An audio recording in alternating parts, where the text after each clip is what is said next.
Phone చేసినాడే.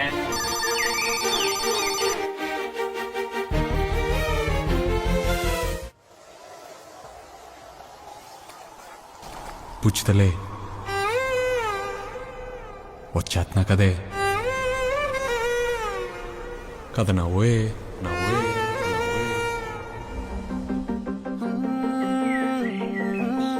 నీరు లేని చేపల్లే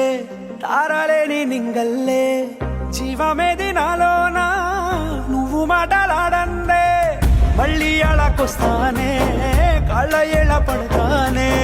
లెంపలేసుకుంటానే ఇంక నిన్ను ఇడిపోనే ఉప్పు నీటి ముప్పుని కూడా గొప్పగా దాటే కట్టుంటే నీ కంటి నీటికి మాత్రం కొట్టుకుపోతానే నీకోసం వేచుందే నా ప్రాణం ఓ బుజ్జి తల్లి నా కోసం